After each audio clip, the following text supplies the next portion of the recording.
There's a cat to my side whose head is hanging out of the tent. Not lucky. We live in a piss hell. You want to break that down for me a little bit? I do want to break that down. Who's pissing? Who's helling? So here's the problem. Is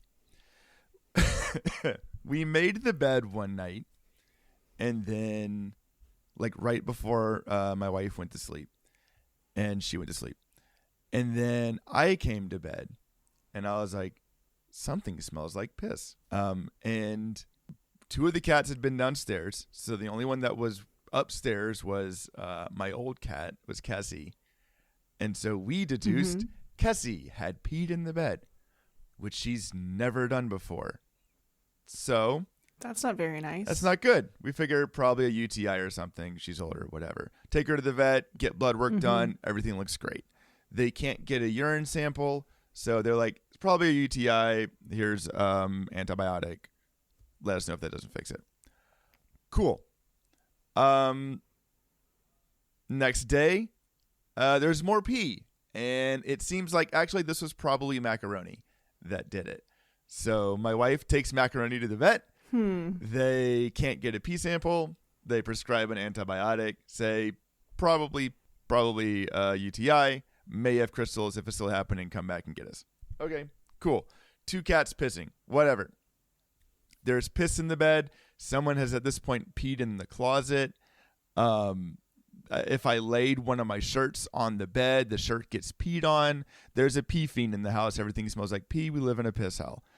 You got a piss bandit. Smash cut to me being out of the state, my wife laying in bed, and Chicken Nugget, our little kitten who still has not been spayed, tries to piss on the bed right next to where my wife is sleeping. So it may have been Chicken Nugget the whole time. It may have been Kessie. It may have been Mac. We may have been in a piss duel. It's almost all of it. I am Pissicus. Okay. And it's all on my shit.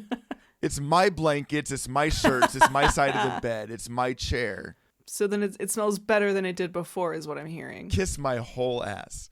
Much to my wife's chagrin, because she loves the cats. The cats love me. Like, I have a thing with my cats. They fight over me. We figure they're in some level. At first, we thought they were having just like a piss duel over like property rights over me. But also now we're 100% sure, because the other 2 are on antibiotics. It's the kitten. It's the pissin' kitten. And the pissin' kitten's currently locked up in a bathroom and will be. Pissing kitten. I got a scheduled appointment. I called and they're like, we can get you in March 3rd. And I was like, or I emailed really. And I was like, cool. Thank you so much. That sounds great. I work from home. So if another time opens up earlier, please let me know. She's peeing on everything and it's becoming unmanageable. And they're like, we can do Tuesday. And I'm like, sold. Yes, please. So by the time this episode comes out, I'll have a spayed cat. And hopefully that resolves it. Because now we're doing the fun. Yay. Yeah. Now we're doing the fun game of I bought a black light and that doesn't do shit. So I bought a black light to try to find where the pee spots are. Turns out it just tells you where things are white in your house. So we're just going around the home, putting our face against things and huffing and seeing if we like get terrible urine smell or not. And if we do, I've got this enzymatic pee spray that we can spray on stuff. And we've got enzymatic detergent additive to get pee out of clothing. And like Bubby's coming up tomorrow to let us borrow her like spot deep cleaner thing. Because we're trying to get all of the pee out of our horrible house. All the horrible pee. It's piss hell. I live in a piss hell. It's all pee. Piss house. Piss house, North Carolina. Piss house, NC. First of all, I've got your enzymatic pee spray right here, pal. Second of all, I really hope that by this time next week, you enjoy a house with less piss and one fewer organ inside it. Yep. Yeah.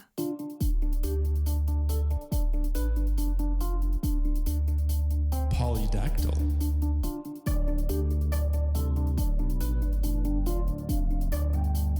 Vociferous.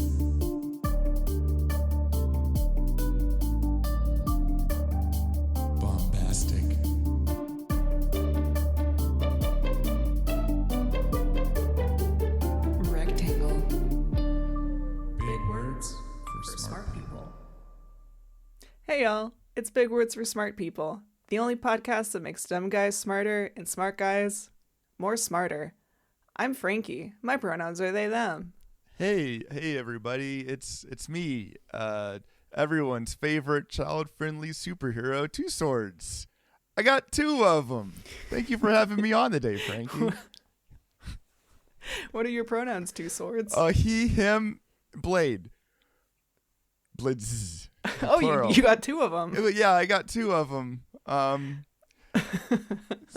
Hey Frankie, I really appreciate you having me on your podcast today. It's been I'm honored. I'm honored that you're here, Two Swords. I'm a huge fan. When I reached out to your publicist, I really wasn't expecting a response. So I have to say I'm over the moon right now. I'm figuratively. Yeah.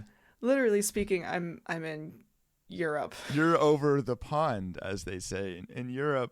Well, I'm really glad because I don't get what we say. I don't get a lot of emails to my publicist email account. Yeah, I needed some time to kind of like I've been working on my brand, the Two Swordz brand. Mm-hmm. I figured, kids like superheroes, so I figure I could be like one of the cool kid, cool for kids superheroes. Yeah, I've seen all the work you've been doing recently with the Make-A-Wish Foundation. Yeah, I'm running. I find that admirable. Thank you. It's been hard. John Cena holds the world record for number of Make-A-Wish fulfillments. I hold the record in number of Wish cancellations. It turns out parents don't like when my power is that I have two swords, and hospitals tend to frown upon walking in with two of them, and then so they make me leave them at the front desk, but without my two swords, I don't have two of them. Two Swords doesn't that present a bit of a safety concern for you? Wouldn't people be able to recognize you by your alter ego who has no swords? That's the problem. If I don't have my two swords, like what even am I? So that's been tough. I had a deal with Nickelodeon, but because I'm not SpongeBob, they won't put me on the channel anymore. They won't even put you on a streaming only. No, show? they won't even listen. I tried. They were like iCarly 2, and the 2 was actually Two Swords, and they weren't. Spencer wasn't here for it, so like it's been a tough avenue trying to get. Well, yeah, he died. He did. Okay. Yeah, hey, it was all over the news. Didn't you hear that? I just need to say now. He got all lit up by a piece of ball lightning. It wasn't me. I have two swords and no lightning. It definitely wasn't me. Two swords. No, we know it wasn't you. It was the ball lightning. It was the ball lightning. It takes. You gotta watch thousands of lives a year. That's been my thing. Yeah. It's like, listen, you gotta listen, kids. Stay in school and look out for ball lightning. And if the ball lightning is in school. Yeah, listen, I'm sorry, you're fucked. If there's ball lightning in schools, you should. You need to have a spear. You should have a spear, or at least like a lightning rod shaped fork. This is the problem: is when they started giving kids plastic forks in the cafeteria, they made them infinitely more susceptible to ball lightning. This is an epidemic. Mm-hmm. This is a problem. Thanks, Reagan. Yeah. So since Eric couldn't make it, he had a thing. There's a lot of, I don't know if you heard, he's got a lot of pee in his house. Like there's a lot of. Yeah, he was dealing with a piss situation. There's a really bad pee situation, and so he's shown the Two Swords beacon, and so I thought I would bring a word today instead. If you're okay with just that. One of them. Well, I got two of them. Okay. But they go together to make words. Wow. Yeah. Two Swords. You sound complicated. Listen, I like that. The kids like a complicated superhero. WizKid is also like a math and magician, and like Yo-Yo Boy has like a yo-yo, and that's pretty complicated. So like I figured they wanted. I thought he played that. the cello. He does. Well, that's the thing is he didn't hide his identity, and he's actually a celloist. A cellist. Do you want my word, Frankie? My words? I would love your word, two swords. Okay. The words of today are objet d'art. Objet d'art. Objet d'art. Objet d'art. Are you actually supposed to pronounce the last T? Because I feel like with French, you usually don't. I'm assuming this is French. Maybe I'm wrong. It is French. I'm an American superhero. You're much closer. Can you, hey, walk over to France real quick and ask them. They're really cool about people asking questions about their language. Yeah. How many of these letters do I pronounce? And they'll be like, no. Objet d'art. I'm going to say dar. Dar. I took, I didn't. I'm probably still going to say dart. I didn't, but Eric took like 5 French classes between high school and college and knows mostly sign language. So you can read into that however you want. Wow. Frankie took Frankie took French classes in high school for 3 years and then decided to move to Germany like an idiot. Yeah. What are you even doing? Okay. Objet d'art is a noun. It does come from French. It means art object. Merci français. C'est français. It literally is art object. This one is pretty on the nose. Generally it's an article of some artistic value. Also can be like used to reference a curio, although technically curio comes from the phrase objet de curiosité. I don't speak French. Ooh. And it's kind of like a denigrated term for that. So it's like a curio is kind of like an objet d'art, but less significant. It's a somewhat complicated word because like technically meaning it's usually referring to like a range of like physical objects. So like small, 3-dimensional, made of high quality materials and meant to be like nice to look at or aesthetically pleasing. Like it's a word for like fancy art shit you put in museums or rich people houses or as set pieces in a movie about a guy with 2 swords to make the area look like it's a fancy place to be. But it can also be used to reference like one-of-a-kind things. So like a one-of-a-kind art piece. So like you remember that time when Banksy sold some art and then it got shredded or whatever? Nope. Did you ever? Okay, there's a time where Banksy, you know Banksy. I mean, I know Banksy. Yes, we're I know friends. Banksy. I'm not supposed to tell anybody. I'm aware of Banksy's existence and his zip code. His question mark? Social security number, shoe size. There, security. Yeah, children. Anyways, Banksy had this whole thing like, like people want to buy Banksy art and Banksy's like, nah, man, fuck that.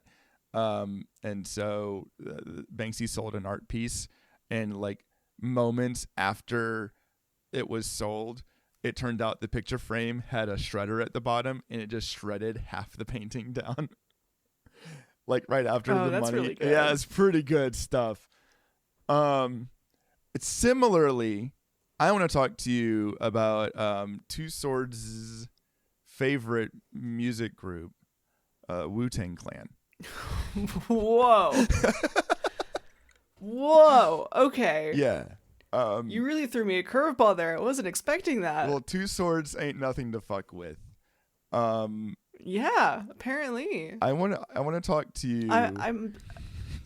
I admit I'm gonna have a hard time playing in this space with you. I've got nothing against Wu-Tang Clan, but I've never really given them much attention. It's okay. You don't have to care about Wu-Tang Clan because we're gonna shit on Pharmacy Bros instead. Which I figure you have plenty of space. What is a Pharmacy Bro? Let's do this. Okay, check this out.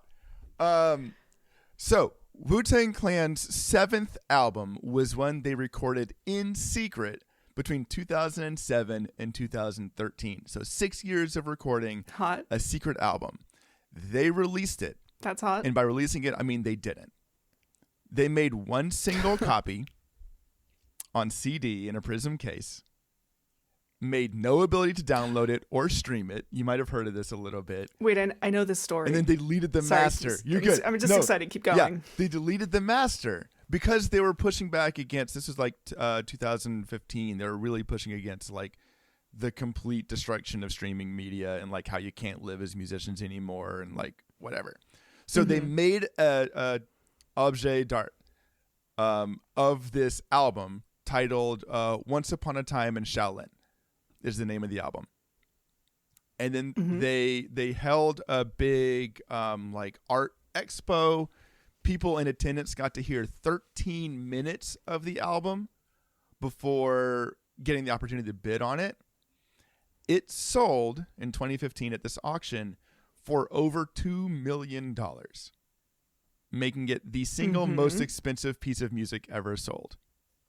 For 5 actual real life, Eric said I could give these out for 5 points.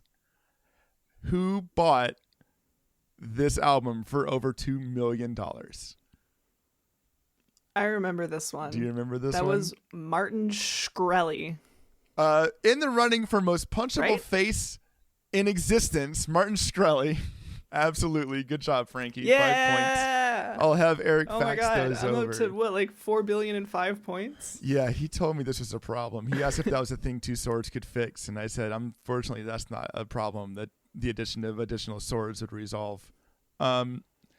If you try to change these if you try to change my score, I will sue you into the ground. Don't 2 do swords. Look at me. Please. I mean it. Please don't. I've lost a lot of money on this whole Nickelodeon thing. I'm not worth the swords on my back. Please don't take my swords. I'm not going to take your points. Watch yourself. So, first of all, let me say fuck Fartin Scroti. Guy sucks shit. Fuck Fartin Scroti. Hey, he sucks shit. More like Fartin Scroti. Yeah, exactly. More like Fartin Scroti. Yeah. Oh, we did it. Yeah. In podcast, we're done. Nailed it. He at the time was the CEO of Turin Pharmaceuticals, and I'm not going to go into all the bullshit about Turin Pharmaceuticals, but he had a flash in the pan. There was like a half a year where like Fartin was all over the internet for just trying to be like the biggest villain he could possibly be. You know, everybody was talking about how much they liked him, right? Oh, and how yeah. he was a cool guy who gets tons of pussy. People were, I can't say that word because I'm a kid superhero, but yeah, people were really loving. No, people fucking hated this dude. And for a good reason. He gave them so many reasons to hate him. Like, oh my God, what a piece of shit. Kept showing up to do more to make him hate him. Fortunately, in 2018, he was convicted of securities fraud, Lol. which feels great. LMAO. Fucking lost everything, including the album, the Objet d'art that he'd bought. And also, like, okay, he bought it. Clearly wasn't a fan. He wasn't like a diehard Wu-Tang Clan fan like I am. He didn't even like the album. He tweeted like saying it wasn't good, which is like bullshit because anything RZA makes is going to be fucking fire anyways. So I don't know what's going on over here. That gets sold. In 2021, it's bought out by someone else. And you probably don't know this part of the story. I'm not going to make you do this, but I'm going to ask you, what do you think might be even worse than a CEO of a pharmaceutical company? I don't know, the CEO of Palantir? Oh, actually, yeah. But I mean, close. What about a group of NFT tech bros? Ew. Ew. Gross. What if they call themselves Pleaser? Ew. Yeah. It's pretty rough. It's pretty rough stuff. A group calling themselves Pleaser, and they did it Pleasr, capital DAO. Cool. Because if you leave out letters, you're cool. Are a bunch That's of so like, cool and badass. I know. I bet they get a lot of pussy too. Man, they wish this is a whole group trying to like sell themselves as like internet Robin Hoods who are like preserving the fidelity of art. It's bullshit. Right. It's just a coincidence that I get really, really rich in the process. Just a Yeah. coincidence. It's not why I do it. That they had enough to spend $4 million to purchase Once Upon a Time in Shaolin, making it the most expensive piece of music ever sold in history again, right? Yeah. So presently Pleaser owns it.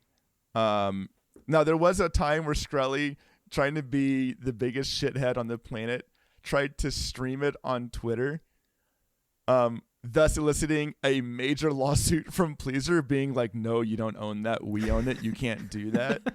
Which, like, fuck both of them, Okay. but that's pretty funny. Like, that's pretty good. Worst guy you know makes a good point. .jpg.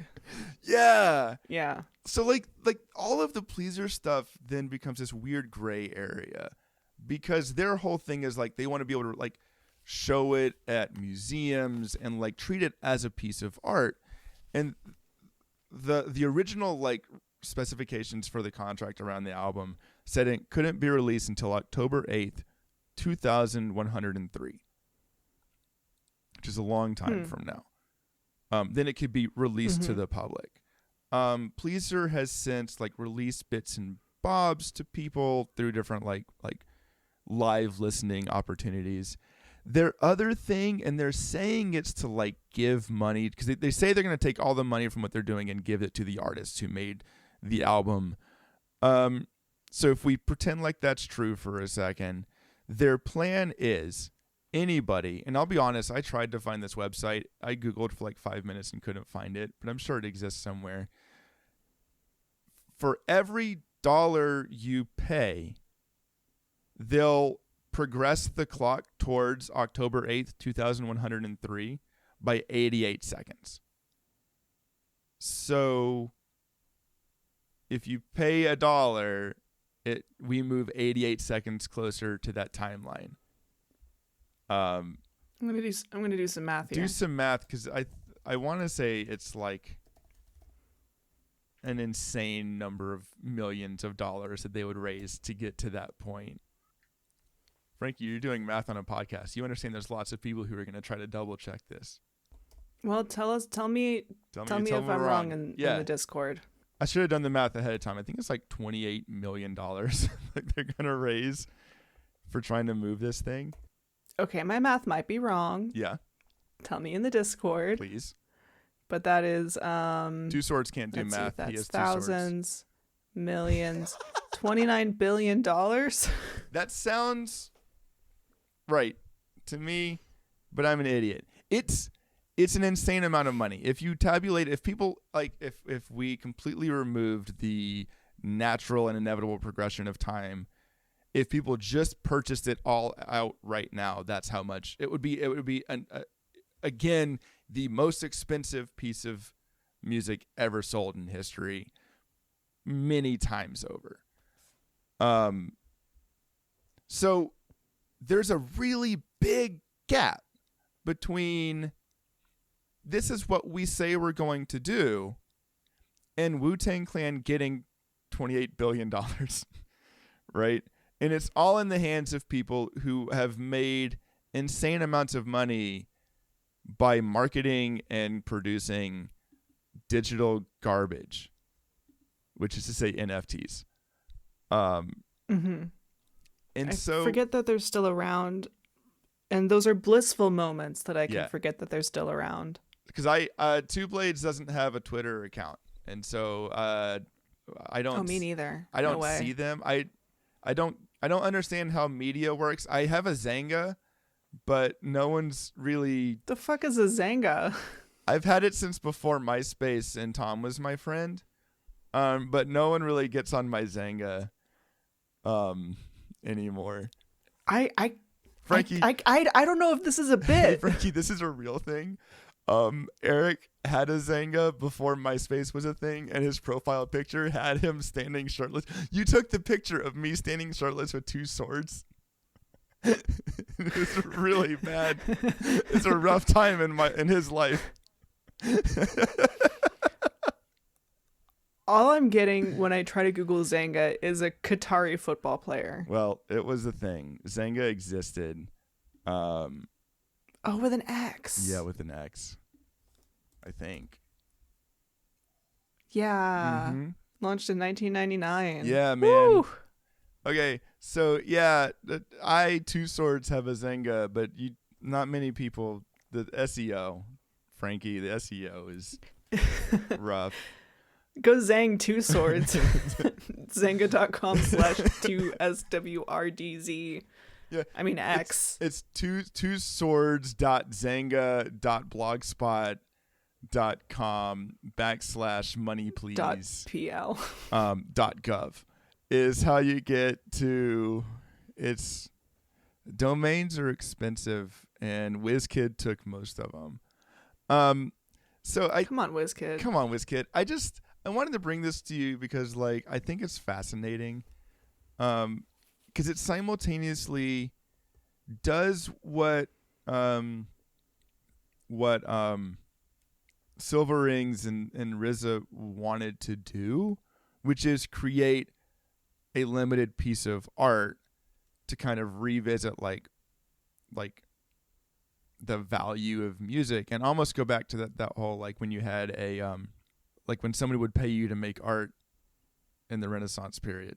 A patron? Yeah, like it almost comes back to like that patron era, but we live in late stage capitalism, and so like creating limited art means the shittiest people on the planet are the ones that get access to your art, you know, and like that simultaneously values and devalues your product and your creation in a really interesting way. Yeah, I mean, it what they made didn't actually matter. It was just the fact that there was only one of them and other people wanted it. Exactly. And like the people who got it, it's not going to the biggest Wu-Tang Clan fan because I can't afford it. And like not everyone in Wu-Tang Clan like is big on this whole thing. Like Method Man's like, fuck that shit. He's like yeah, art should be respected, but also this whole 88-year thing is garbage. It's really interesting, and it also doesn't open up a pathway for people who don't already have the instant name recognition of like Wu-Tang Clan has. Like Two Swords can't put out his debut drop beat album and be like, there's only one and I deleted the master, and I don't think I would be able to pay for the taxi back from Eric's house where he let me borrow it to do the recording, you know? It's hard to get a taxi out here. Yeah, I get that. So I mean, like all of the art that I make is something that I will only make once because I'm not a production artist. Sure. So like, because if I did it, that was an accident. I can't do it again. It's not gonna look the same. I mean, sometimes sometimes it's an accident, and more often than that, I'm just kind of like expressing whatever feels right in the moment. Yeah, you know, for real. Also, I have ADHD and I get bored easily. Because I pick up and drop hobbies quicker than Two Swords picks up and drops other. One of his swords. It's really buttery. A third sword. A buttery sword. Yeah. Yeah. I mean, Eric said I had to have a point for this, and I said I have two of them, and he said, "No, yeah, I get that." And he didn't seem as amused.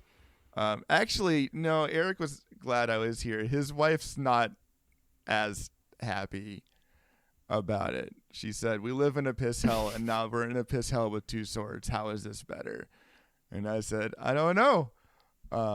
So it's okay. It's okay. Two Swords. I still like you. Thanks, Frankie. It's nice to have the Make-A-Wish a Foundation fan. for the time being still likes you. I mean, I've gotten some strongly worded letters, but they can't actually do anything until someone pays me to make the wish. Make the wish. I don't know, Frankie. I'm kind of feeling like maybe being a child-centric superhero. It seems like a tough hill to climb now that I think about it. What with the two swords and all. I talked to Disney. Mm-hmm. I talked to Disney. They said they're just like Disney, and they said it's gonna be hard to do an action sequence without blood or hurting people when I have two swords. And so they said, "Can you be like two bats?" And I said, "No, I'm two swords." Okay. Sorry, I just want to get a vibe check. Are you looking like to commiserate, or are you looking for like constructive feedback, maybe some troubleshooting? Listen, I don't think the kid angle is gonna work. We're out of time. But maybe next time I come on, you can help me kind of figure out like what's my brand? Like I've got a brand. I mean, I don't have a brand. I have two swords. You can't brand with that. They're too thin. But like, maybe that's the thing.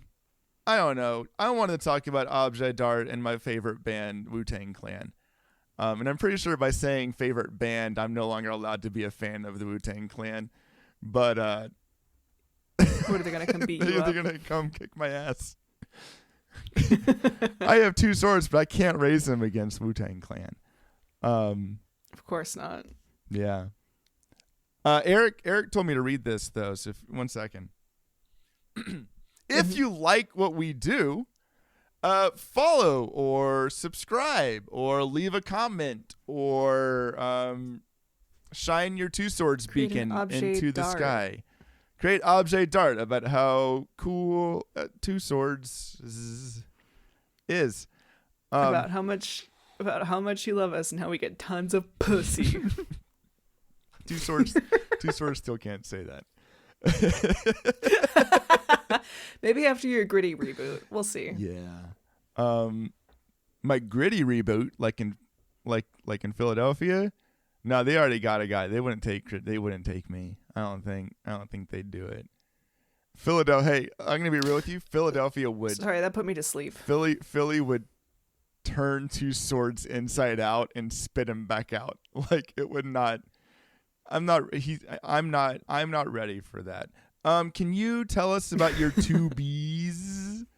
Oh wow, you want to talk about a one-of-a-kind piece of art with dimensions and intrinsic artistic merit? God, just look at those bees. They were made by Lava Salmon. You can find more from her in the show notes. Maybe commission her to make a piece of Objet Dart for you. Yeah. For $2 million. Or $4 million. Or $29 billion. Exactly the price of the gap right now between where we're at and the release of Once Upon a Time in Shaolin.